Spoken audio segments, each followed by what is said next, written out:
Today we're going to talk about reducing food waste. So if you remember last week, we talked about how to eat healthy on a budget. So what we want to do today is kind of continue that talk, right? Continue busting the myth that eating healthy has to be expensive. And so what we talked about is more how to shop, right? How to go to the grocery store, how to look for healthy items as well as, less expensive items, how to save that money. Today, it's going to be much more focused on how to store food. Because what happens is no one really teaches us. There's really no book, no class, right, on how we're supposed to store it. I think our main source of information is our parents, right? I know I learned it from my mom. However, my mom stored food was how I stored food. It was something I was used to, whether there was any logic to it behind it or not. It was really based on that. And so the purpose of this class is number one, to tell you how to store your food. And number two, what to do with things that are about to go bad so we don't have to throw it away. So it's twofold. One, we're going to save money, and two, we're going to save the environment, right? Because we throw a lot of food away. And so we throw so much food away that we throw about 90 billion, and that's with the B, pounds of edible food each year. That's how much we throw away that goes uneaten, okay? And that translates into dollars. So we're not just throwing away food, we're also throwing away money. Studies show that it's about $370 per person each year that we throw away. Okay, that's how much food we waste. So almost $400. So in a family of four, that's like $1,500 we're throwing away, right? And so that's a lot of money a year that you're throwing away, right? That's basically the stimulus check that came out. And the thing that we basically throw away the most is protein food. So things like meats, right? Because meats go bad so fast, I think we throw it away. And then the next one is vegetables, right? Because it's not exactly the funnest food, although it can be, right? So we tend to throw vegetables a lot. And I know I'm a culprit of that. Then, dairy and fruit. And then as well as, sometimes we throw away grains and added sugar. So there's two kinds of food waste. There's the avoidable and the unavoidable. And so avoidable is anything that, of course, can be avoided, that you don't have to throw away. It's either that you're throwing it away because you bought more than you needed, maybe because it was out of date and it expired before we got to use it, so it went bad, or two, because we cooked so much that we got tired of leftovers and we didn't want to, eat it anymore, so we threw it away. Then there's the unavoidable. Those are the food that cannot be eaten, right? And so you kind of have to get rid of it. That's things like pineapple skins, tea bags, fruit and vegetable peelings, like orange peel or a banana peel. But it's really nothing. We don't have to throw it away because we can compost it, right? If you have a composter, which I'm thinking of investing in, right? Because I want to start a garden. You can compost it and then put it in a bin or put it into your soil, right? Things like, I know banana peels and eggshells are supposed to be really good for soil. So that's something else that you can do with that food, right? But let's talk about how we store stuff. So let's start with one of the biggest culprits, at least in my home. I love spinach. Spinach is my favorite vegetable. Ever since I was a little kid, I loved it. Maybe it was all those years of watching Popeye. I don't know why, but I love spinach. Not that it tastes wonderful, but I just love it. I love it raw. I love it sauteed. I love it, as a salad. I prefer spinach instead of lettuce in a salad. It also, because it tends to be, from what Katie taught you, the darker the green, the more the nutrient, right? So we know that iceberg lettuce tends to have less nutrients than something like spinach or collard greens or, romaine lettuce, right? Because those are really deep, dark greens. So with spinach and kale, the one thing that you can do before you can throw it out is throw it into your smoothies. Now, a little fair warning, it will not make a pretty color smoothie. If you're looking for a pretty color smoothie, this is not the way to go. When I throw in my smoothie, I love throwing kale and spinach. I mean, they're two of my favorite ingredients to add to get in all those nutrients. It's a way to get a serving of my fruits and vegetables. For me, smoothies is the easiest way to reach that 5 to 9 servings. I throw in banana, I throw in strawberries, I throw in raspberries, I throw in blackberries, I throw in blueberries, I throw in spinach, and I throw in kale. And then I put in almond milk because I'm lactose intolerant, almond yogurt, cashew yogurt, and then I put peanut butter in it. And then, my bananas and my berries are usually frozen, so I don't have to put ice in it.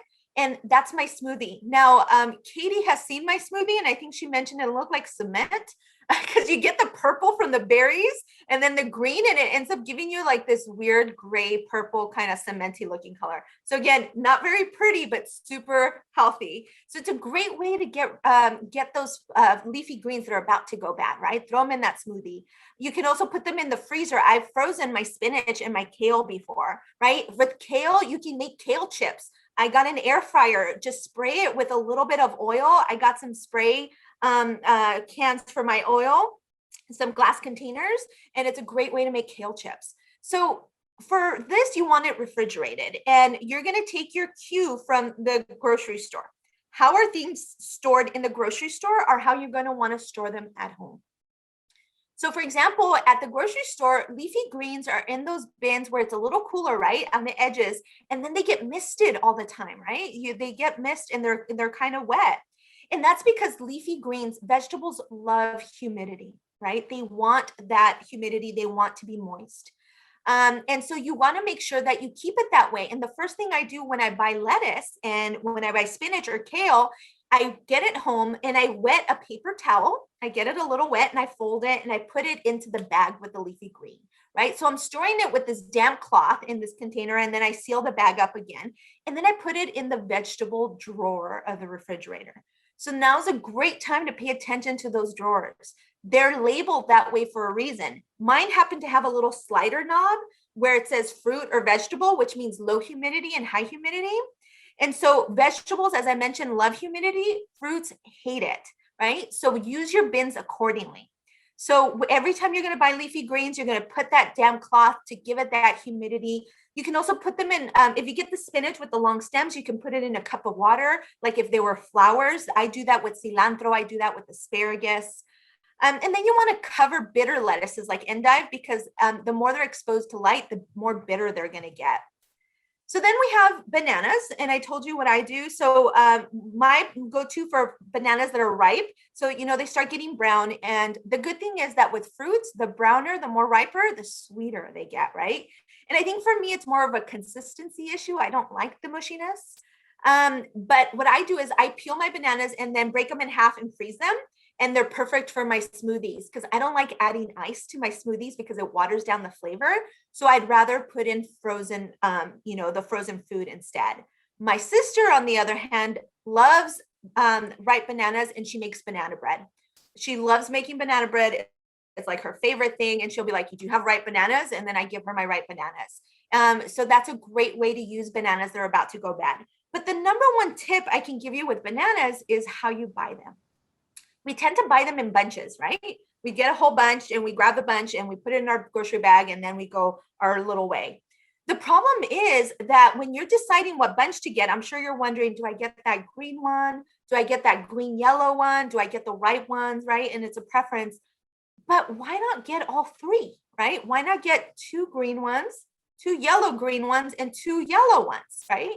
And then you can eat them in that order. You're going to eat the ripe ones first. And then as the yellow green ones ripen, you'll eat them next. And as the green ones are ripe, you'll eat them 4 or 5 days later.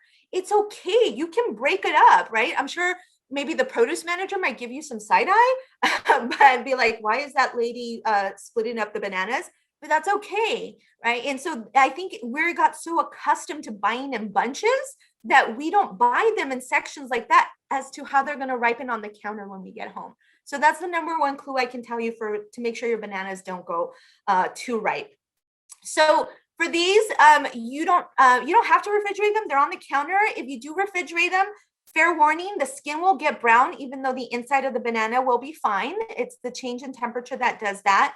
They last about 5 to 7 days if they're green, about 1 to 2 days, right? And if you have them close to the window by the sun, they're gonna be ripe a lot faster, right? You're gonna store them at room temperature away from fruit. And the reason, and I'll tell you the reason why in the next slide. And again, you can store them in the fridge, but the reason you store bananas and apples away from other fruit is because that saying that one rotten apple ruins the bunch is absolutely true. The reason it's true is because fruit release a gas called ethylene. This gas makes fruit ripen. And so two of the biggest culprits are apples and bananas. They make this gas escape and they'll have anything next to them ripen fast. So that one bruised apple, if you get rid of it, it will stop. You can throw away that one bruised apple and save all the other apples. If you want to ripen something, let's say avocados, right? Because avocados are one of my favorite. And sometimes you want an avocado, but it's too hard. You could store it in a paper bag with an apple or a banana to help ripen it, and it'll ripen up a lot faster. So for apples that are about to go bad, my favorite thing, because it's one of my favorite things, is to make apple pie, right? And of course, I'm sure you're saying apple pie, that's not healthy, right? But I'm going to give you a healthy version of an apple pie that satisfies that craving and gives you the best part of an apple pie, which is that delicious smell. So you're going to get an apple that maybe is starting to get, a little ripe, or you have a bunch of apples and you're like, I'm not going to eat them anytime soon. You get a core, right? It's a little tool that you just press in the center of the apple and it takes away that core. So it gets rid of all the seeds and everything. So it leaves a nice little hole, but you don't puncture it through to the bottom. You fill up that hole with some honey, with some cinnamon and some nutmeg. You put those in that apple, just as it stands, in the oven for about 10 to 15 minutes at 350, 375 degrees. And after that, you take them out and you have a nice, soft, delicious apple pie, right? A healthy version of it. There's no crust, of course, but it smells delicious. It's going to smell great. And it's a nice, healthy dessert that you can have. So apples last longer in the refrigerator. Everything's going to last longer in the fridge, but they're better in like a dark, environment, like a cellar, okay, away from the light. Don't wash them. And this rule applies to everything I'm going to tell you. Do not wash anything until you're going to eat them or use them. Sometimes we get home from the grocery store and we want to wash everything and put it away. That's a big no-no, especially with fruits and berries. Wash only as needed, because again, as I mentioned, fruits hate humidity. So they don't want, they don't like the humidity because it makes them more ripe. And that's how you get like moldy berries and bruised fruit. Okay. If you want to prevent bruising, you can separate any bruised apples. So the minute you see a bruised apple, move it out of that fruit bowl so it doesn't get close to others. Because like I said, it will cause another apple to brown. Apples are going to ripen much faster at room temperature, 6 to 10 times than in the refrigerator. So when I see fruit that maybe I haven't touched in a week, some apples, because I buy my produce, I have produce delivered every 2 weeks. I think I mentioned to you all the produce service I use in Perfect Foods.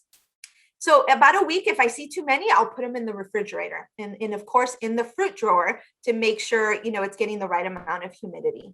Okay. For potatoes are going to last you a long time. So these, we don't recommend you refrigerate them. As I mentioned, what's the cue at the grocery stores? They're out in a bin, out in room temperature. Now, for these, the one great thing about potatoes is that they're so versatile. I mean, my husband loves them. They're a root vegetable, but you can make them so many different ways, right? You can fry them, you can bake them, you can mash them. I mean, you can make chips, you can make fries, you can make roasted potatoes, you can have them for breakfast, you can have them for lunch, you can have them for dinner. Potatoes, are great. You can roast them. You can make your own potato chips with an air fryer or even in the oven with just a little sprinkle of oil. And you can get the spray, and I'll bring the spray so you can see it. I bought it on Amazon and it's made out of glass. And spray it and then sprinkle it with some salt and some pepper and other seasonings that you like, and bake them, roast them at 450 degrees. And now you have crispy chips. Okay. You can also reheat them, right? If you had in the breakfast, maybe you made some home potatoes and you had some left over, you can throw them into soups and omelets, right? Later that night, or into some sauces. So potatoes are going to last a long time. Again, they want that root cellar environment where it's cool, dark, well ventilated. Now, the one key thing I can tell you about potatoes, and my mom used to do this. My mom used to store her potatoes with her onions. Why? Because they both like the same environment, right? They will both want to be in a cool, dark, dry place. The problem is that onions make potatoes sprout. Again, if you remember, the fruit is going to be releasing these gases. And so what happens is the onion is actually going to make the potato sprout, and you're going to see it growing little, arms and legs and stuff. So in order to prevent that sprouting, you want to separate them so that they're not together. Now, lemons are wonderful. They're going to last longer in the refrigerator. In the counter, they're going to last 4 to 5 days. In the refrigerator, like 3 to 8 weeks. They actually last pretty long. Now, if you have some lemons that are about to go bad, that saying is true as well. When life gives you lemons, you make lemonade. You could definitely make lemonade. And the perfect thing is, like I mentioned, as fruit ripens, it gets sweeter, right? So you're going to have a little bit more sweetness in that natural lemonade, in that fresh squeezed lemonade. You can also use it as a garnish or as a flavoring in food. My favorite is lemon pepper. I love that. And I've always loved lemon. I put lemon in everything. It's one of my favorite fruits.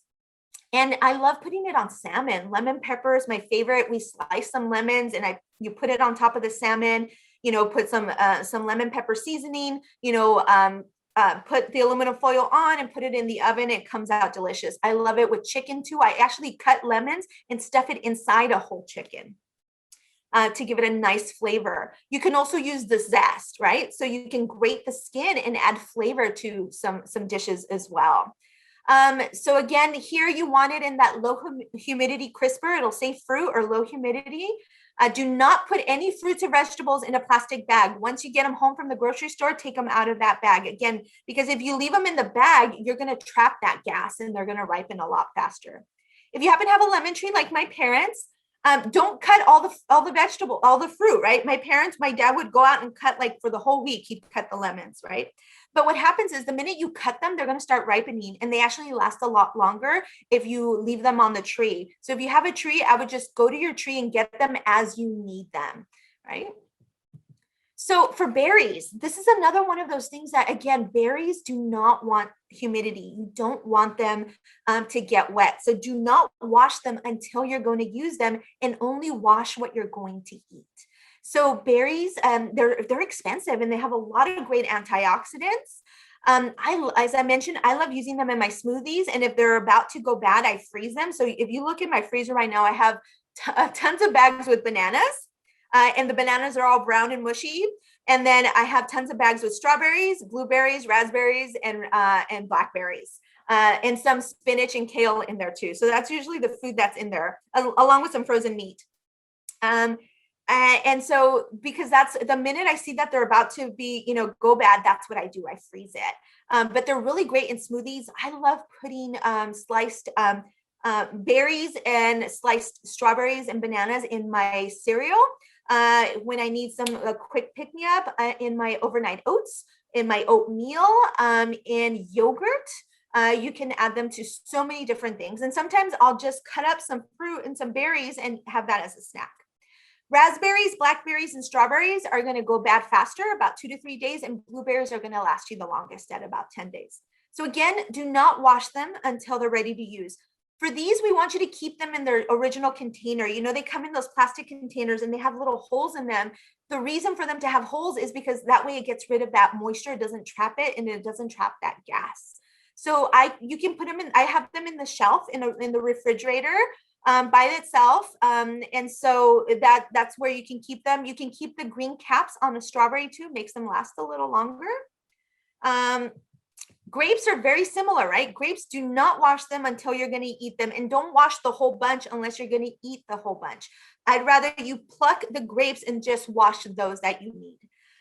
Again, for these, it's a great way to freeze them. It's a great snack in the summer. When you kind of want that popsicle, but you want something healthy, you can freeze a bunch of grapes and eat them, and it kind of cools you off. Another great trick for those of you who love summer barbecues, and it's looking like we might be able to enjoy that this year, summer barbecues, you can put them in an ice tray and put the grapes, one grape in each ice tray, and then pour some water on there. And then you're going to have really cute summer drinks, because you're going to drop the ice cubes into, some lemonade, whatever it is, in a nice pretty mason jar, nice glass, and you're going to have these pretty ice cubes floating around in it, and it's just going to look super cute. You can also use it for those of you who love your wine. It's a great way to chill a wine that maybe you didn't have time to chill. You can throw in like a frozen grape in your wine as well. So these are going to last you about 2 weeks. Again, if they're going to go bad, you can make them in jams or preserves. So when things are about to go bad, I want you to think, what did our family used to do before there was refrigerators? There was a time when homes didn't have refrigerators, when you didn't have freezers. I always think of my grandma. My grandma and my dad and my aunts and uncles grew up in a ranch in Mexico. There was no electricity. This was like in the 40s and 50s. They didn't have, running water. I mean, when I used to go visit my grandpa's ranch when I was little, that's the first time I ever used an outhouse. And so you think about how they preserved food back then, right? Does anybody remember what are some of the main ways people preserved food back then? Can somebody chime in? Anybody remember? You might be doing it now. It became pretty cool recently. I don't know if it's coming in the chat. Okay. So one of the easiest ways to preserve food was either through pickling, right? You can pickle stuff. That vinegar makes things preserve and last longer, right? I mean, tell that to some kimchi, right? If you like Korean food, kimchi can last a long time, sauerkraut. The second way is salt, right? My grandma used to salt meat and hang it and dry it. So you get like a beef jerky, right? So salt is another way to preserve it. And then of course, some sugar through a jam and preserve in canning, right? You can can stuff. And canning became big recently and everybody has mason jars so that you can can.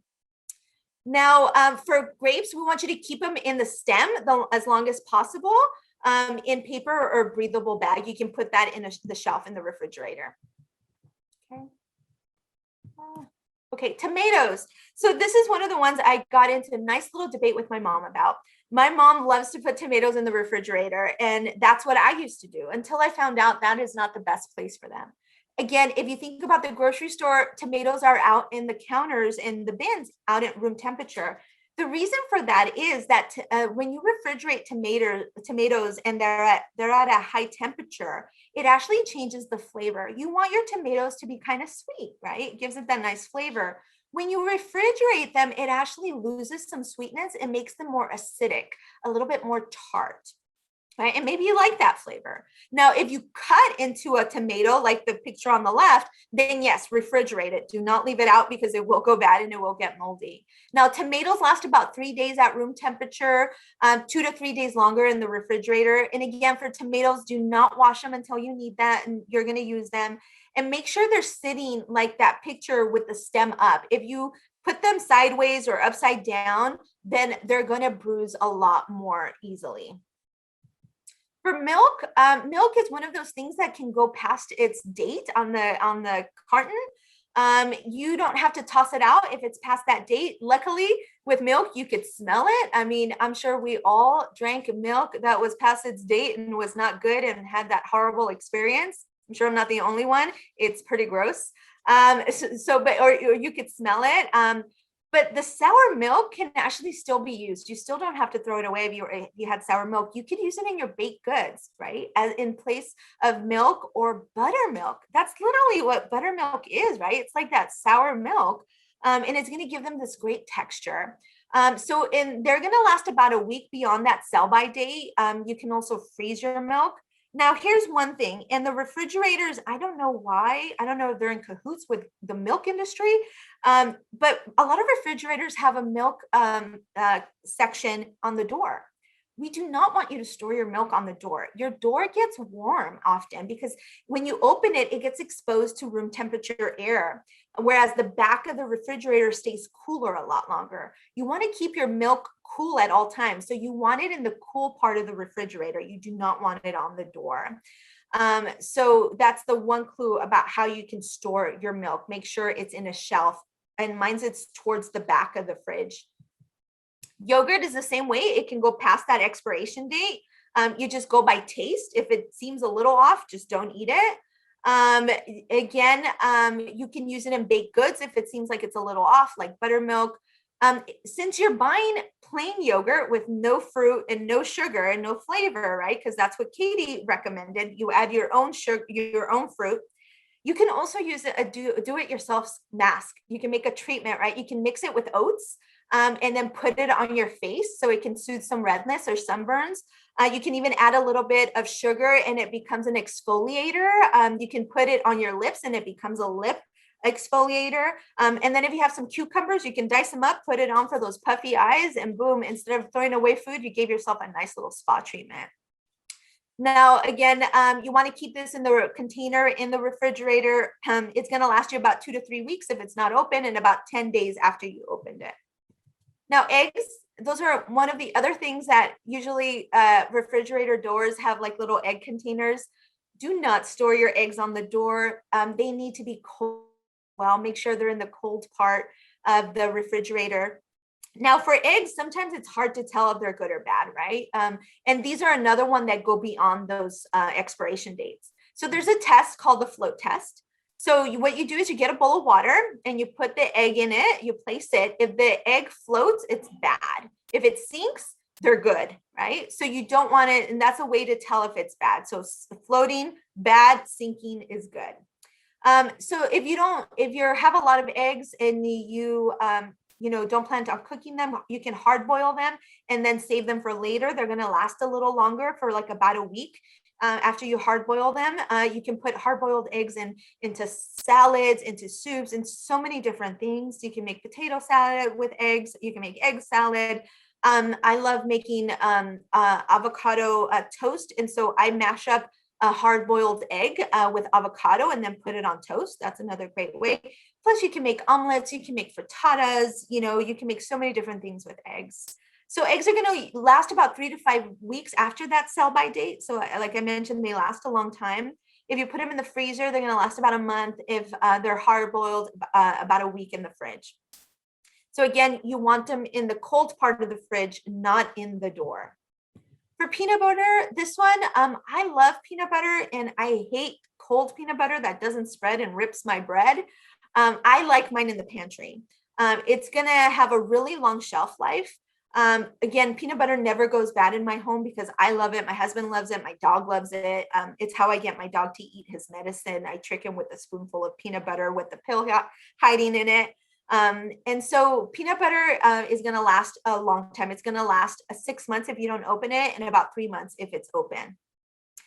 You can put it in your pantry, cold, dry spot. You could refrigerate it if you want to, and it's going to last longer. Now, the natural ones, the ones where the oil comes at the top, you need to stir it and then store it in the refrigerator if it's a natural oil. Nuts are going to last you a long time also. You can keep them for up to 2 years if it's in a jar in the pantry that's unopened. An unopened bag is going to last you 1 to 2 months. If you refrigerate it, it's going to last you longer. If you keep peanuts in the shell, they're going to last longer, right? So really what you want to do with nuts, you can add them to different things. I add them into my oatmeal. You can, make trail mix, your own trail mix. I love cashews and almonds and walnuts. Those are some of my favorite nuts. And that's a great way. You can make your own trail mix and add maybe, I love the oatmeal squares and mix it in there. And I can even add like cranberries and raisins. It's a great way to have a healthy snack that you make that you don't have to go buy that it's really high in sugar. Right? So again, nuts really like cool, dry, dark places like the pantry. Okay. For bread, oftentimes say you're a Costco shopper and Costco has that 2 loaves of bread deal. It's a really great deal, but maybe you don't go through the whole bread, right? And so you don't want to have moldy bread. You don't want to have stale bread. Although most bread is going to be good beyond that best by date, right? But you want to try, to consume it by then. What you can do with bread that's gone stale, you can make breadcrumbs, right? That you can make to bread things like fish or chicken. You can make fried chicken, breaded chicken. You can also, so what you do for that, you bake the bread in the oven at around 150 degrees until it's dry and brittle. And then you put it in a food processor and you get crumbs. You can also refrigerate it if you want to. You can freeze bread. So when I go to Costco and I have that much, I freeze it. And then when I take it out, you thaw it. It's not going to be soft anymore, but it still works really great for toast. If you're buying bread, you want to use it within 2 days at room temperature. Uh, if you keep it in the bag, I don't know if you've ever noticed, but it gets kind of some moisture in it. So sometimes it's really good to take it out and put it in a bread box, the old style bread box that used to be on the counter, and that for some reason went out of, a trend. But it's really better for it to be out of the bag because the bag encourages mold. Again, you can keep it in the refrigerator, but again, it's going to get a little hard. So that if you're going to toast it, that's fine. If you're going to make something like French toast and, soak it, and, get it all soaked in the egg mixture, then that's fine. But if you like soft bread like I do, it's better not to. Now, when it comes to meat, beef is going to go bad. It's going to be the meat that lasts the longest. And so the one rule for meat is that you want all your meats at the bottom shelf. Now, why is that? You don't want meat at the top or the middle shelf because meat can contaminate other food. Let's take, for example, chicken that can have salmonella. If it drips from the top shelf, then you're going to contaminate all the food below it. Whereas if I'm in the bottom shelf, then I'm not going to contaminate anything below it. Now, what we do in our home, my husband likes to put, when we go grocery shopping, he gets out a cookie sheet, a baking sheet, and then he puts all the meat on it so that if it drips on the baking sheet and it doesn't even get on the shelf. So I don't have to go wipe it down with, Clorox wipes. Beef is going to last you about 3 to 5 days raw. If you cook it, it's going to last you another 4 to 5 days. If you freeze it, it's going to last you 6 to 12 months, depending on the cut. So again, you want it at the bottom shelf of the refrigerator. You can put it on a tray so that you can catch all those drippings, like I mentioned that we do. Now, when you go grocery shopping, meats should be the last thing you buy. Because you don't want to buy it at the beginning and then you're at the grocery store for 30 minutes and now it's been in your cart for 30 minutes and maybe now there's a long line and it's another 20 minutes and then it's another 10, 15 minutes for your drive home. You just have that meat out for an hour, right? So you want it to be the last thing that you buy before you go home, along with like frozen foods, right? And then you can also, I have a specific bag that's insulated that's just for meats. I don't put any other food in there, again, to prevent cross-contamination. And it's insulated. And then after each use, I wipe it down with Clorox wipes. So chicken doesn't last that long. Chicken only lasts about 1 to 2 days if it's raw, and about cooked 3 to 4 days. So chicken, when you buy it, you have to cook it either that day or the next day. If it's frozen, it'll last 9 to 12 months. Again, so for chicken, a great, it's one of the things I told you that also, instead of throwing away the bones, you can make chicken broth. I think we talked about that last week. Don't throw away those bones. You can make chicken stock out of it that then you can use, right? So for me, the go-to when we're like, oh, we have some chicken in the fridge we haven't used, we boil it right away. And then I use the shredded chicken and then I keep the water as chicken broth. And then the shredded chicken we use either in tacos. We make, there's a Mexican food called tinga, which is shredded chicken with like chipotle peppers. So there's different things that we can do with that. We can make chicken salad, but it's a great way when you need a quick emergency, like, oh, let's cook it and we'll eat it like 2-3 days after that. But maybe, it's been 2 days and we haven't cooked that chicken. Again, at the bottom of the fridge, you want it on a tray if you want to. Again, you're going to buy it at the last, at the end of your shopping trip. Fish is another one that's really sensitive. It's only going to last 1 to 2 days. Raw, 3 to 4 days. If it's cooked, it's going to last a little longer if it's frozen. Again, for this one, you want to put it on a tray at the lowest shelf at the bottom. For this one, I guess, like I said, fish tends to go bad pretty quickly. But luckily, fish, you could smell it, right? You can smell when it's about to go bad. And so do not eat it because it's going to increase your risk of food poisoning. Same thing with chicken. Chicken might have a little smell, but the giveaway is the film it gets, right? And it gets kind of filmy. And so then that's your cue that the chicken has gone bad. Shrimp is also really sensitive too. It's only lasts about 1 to 2 days. So buy shrimp only if you're going to cook it that day or the next day. Again, it's going to have a bad smell and be slimy to the touch if it's gone bad. If you buy it, just go ahead and cook it and then save it for later, right? For either pasta dishes. One of our favorite meals lately has been Cajun Cajun shrimp fried rice, shrimp rice that we make. It's a great way to use up our shrimp, and we use it from the freezer. Now, we want you to make sure that you have your refrigerator at the right temperature. Mine is at 37 degrees. Anything below 50 is good, preferably under 40. Most refrigerators are too warm, right? Which means your food isn't going to last long. So make sure to check that refrigerator. My freezer is at 0 and my refrigerator is at 37, but that's because I really like cold drinks and things like that. Again, you're going to use the shelves as needed. Top and middle shelves, you're going to have ready to eat foods. That bottom shelf is going to be meat, poultry, and fish. You're going to use your drawers accordingly. So that fruit drawer will only have fruit and that vegetable drawer will only have vegetables. Again, don't put bread in the fridge. It's going to get hard and stale a lot quicker. Use the fruit and vegetable packing that it's designed to stay that way for longer, unless you put it in a bag yourself at the produce section. Take them out of that bag as soon as possible. And then we're going to cover the dates and what those means. So again, inside the fridge, you can have apples, berries, cherries, grapes, lemons, and oranges. Most vegetables and herbs are going to be in the refrigerator, aside from those root vegetables. Cilantro, if you put it in like a flour, I put it like a flour and then cover it with a Ziploc bag so that it lasts longer. And then if you want things to ripen, you put them out at room temperature. So again, here's a nice little picture of how you should be storing things. Again, you want to wrap your leafy greens in that wet paper towel and leave it in the bag. Outside, you want bananas, mangoes, papayas, and pineapples. Cool, dark place, but not together. Potatoes and onions. Again, the freezer is going to be your best friend. You need to put fruits and vegetables in a separate bin. Again, because fruits give off that natural gas that's going to make things ripen. Use those storage bags and containers. They help. Again, do not wash berries until you're going to eat them to prevent mold. And if you prefer fruit at room temperature, just take what you eat that day out of the fridge, right?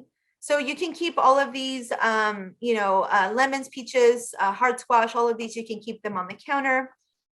These go really well in the pantry, but again, don't forget, potatoes and onions should not be next to each other. Now let's talk about dates. So I mentioned there's a couple of foods that go beyond their dates, right? And that's milk, that's yogurt, that's peanut butter, those eggs. Now, what does that mean, right? So a sell-by date is the date that the store is allowed to display the product for sale. We want you to buy that before that date expires, right? The sell-by date. And oftentimes, as I mentioned last week, towards the back of the store, they'll have items at discount because the sell-by date is either that day or the next day, right? So we just want you to buy it. And that's for liability purposes for the grocery store. It doesn't have anything to do with safety, to be honest with you. The best if used by or best if used before, it's recommended for best flavor or quality. It's not a purchase or safety date. The use by date is a date that's recommended again for peak quality, and it's actually determined by the manufacturer.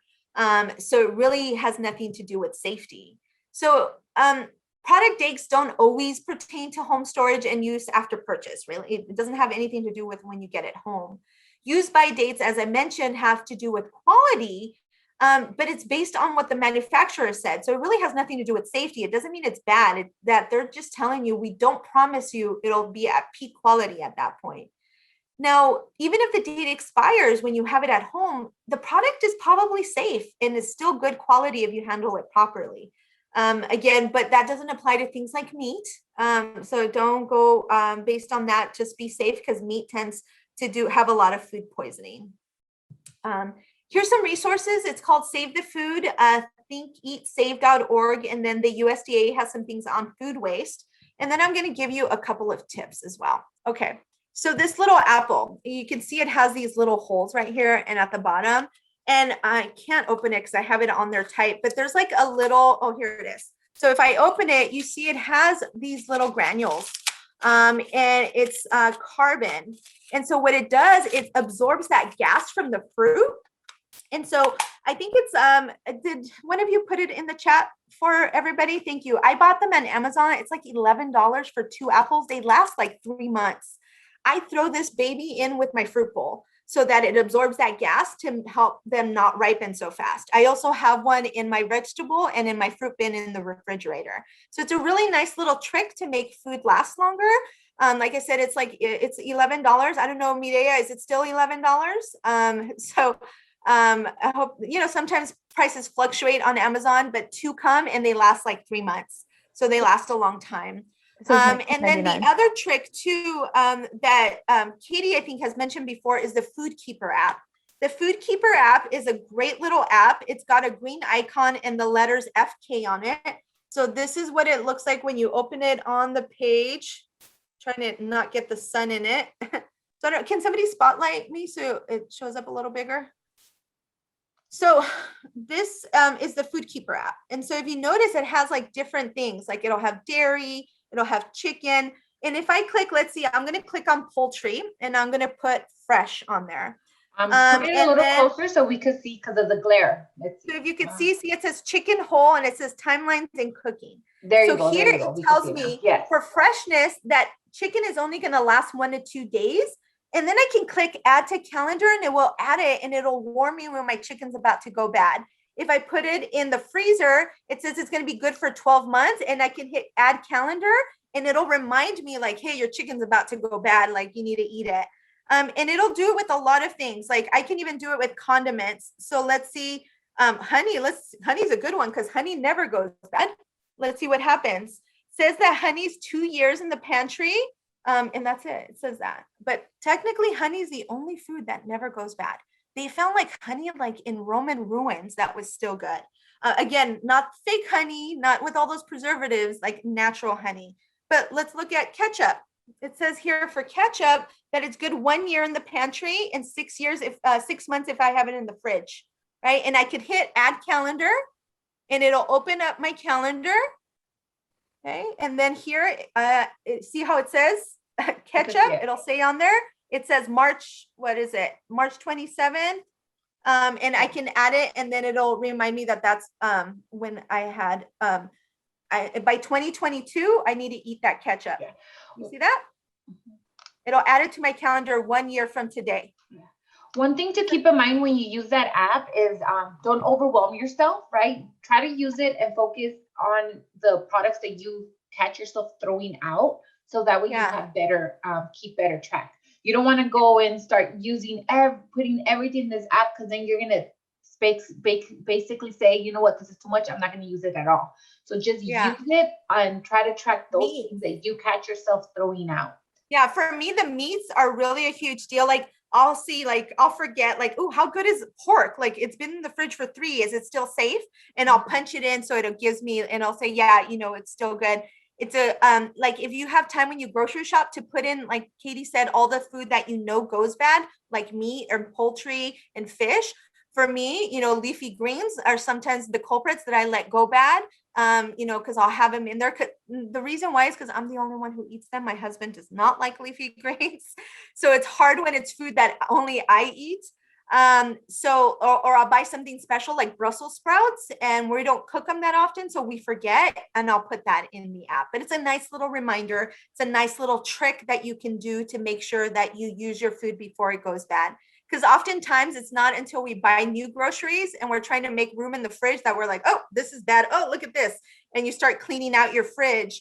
So it's really a good idea to know what's in there and that app helps. And then, like I mentioned, this little apple has been a little lifesaver. It's a little bag. It's about $20, but you get more than one. Okay. Yeah. When I bought it, it was $11. Yeah. But that's it. Any questions? I don't know if anything came in the chat. Someone asked if it was safe to eat sprouted potatoes. Sprouted potatoes? Yeah. The flavor might change, but they're not bad per se. There's been plenty of times where I just scrape out the little sprout and still use it. They're not dangerous. They're not going to do anything to your health. It's more in terms of flavor. Any other questions? If we don't have any more questions, I'm going to go ahead and start talking about the snacks. I just want to go ahead and go over some snack ideas, because we do have to cut the class short, because you guys have an amazing class Well, coming up. everybody said they didn't want it to cut short, so I don't know if they're still up for that. If you're gonna leave, that's fine. I do want to make a comment though. Go ahead. Sprouted potatoes are fine, but if they're all shrunken and wrinkly, that's not fine no more. You know how they get like all yeah.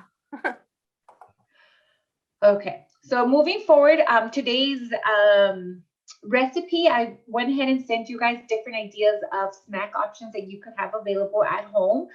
The reason why I like to share this is because a lot of times we tend to eat when we're bored or stress eat. So I want you guys to have these snack ideas available for you to have. One thing to keep in mind, I know Myra mentioned, do not wash your produce until you're going to eat them. But if you catch yourself throwing these produce away and fresh fruit away, like blueberries, strawberries, if you catch yourself throwing them away, wash them and have them right in front of your refrigerator at reach. So when the time comes when you are bored or feel like you might be stress eating, you open that refrigerator and you have those available at reach for you to grab as a snack. Okay, so keep that in mind as well. You got to balance yourself, right? Are you putting food away but keeping track of it so you won't throw it out? Or are you just hiding it in the back of the refrigerator and forgetting about it, right? And again, get to know your body, right? Are you really hungry? Are you bored? Are you stressed? Or perhaps you're thirsty. So those are also things to keep in mind, right? Maybe you're just thirsty. Grab it and you walk. And it's funny because I do it too. You walk into the kitchen, you're like, what am I going to get? You have no idea why you're in the kitchen. Grab that glass of water. Maybe you're thirsty. Right? And Katie too, that sometimes we're lazy, right? And Yeah, so it's almost like you're my just mom, an autopilot. No, but I think so we're lazy. My mom used to be so used to lecture us all the time because things like melon and pineapples would go bad. But if she cut it and diced it and left them out, they were like gone in like 30 minutes. My brother and my sister and I would eat them up. And she's like, what's wrong with you people? I have melons here and they all go bad, but the minute I cut it, it's gone. Yeah. And I think it's because we're inherently lazy and we don't want to bother with cutting it up. But the minute it's cut up, you're like, ooh, that looks good. And you're eating it. So that's why the stuff that I can cut up, usually if I have a little time during the day, I'll cut it up and then have it for a snack later that day for that same reason. Another thing you could do as well, let's say you're like, oh, the celery might be going bad. I don't know how I'm going to use it. Or these carrots, cut them up, have them in a bowl in your dining table for that day. Have the peanut butter available, and voila, you have healthy snacks and you're about to eat something that's going to go bad before it ends up in the trash, right? So like Myra said, have them accessible, cut them up, and trust me, you will eat them, right?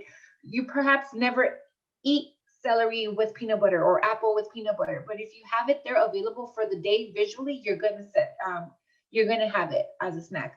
So I'm gonna go over quickly a few healthy snacks that you can have available at home. Half an apple and 1 tablespoon of peanut butter. That is a portion of a fruit serving and a protein serving.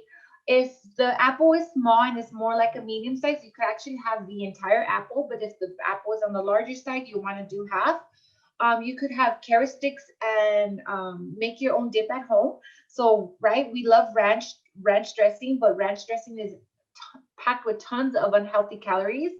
But you could actually make your own a healthy version at home with using non-fat Greek yogurt. You add garlic, onion powder for flavor, some dried dill or fresh chopped chives, a little bit of fresh lemon juice, salt, and water to thin out the dressing, and voila, you have your own healthy version of ranch for your carrots. Can I add, Katie? And I forgot to add this last time, but for those of you who are lactose intolerant and love ranch like me, that's one of the things that I miss a lot, along with cheese.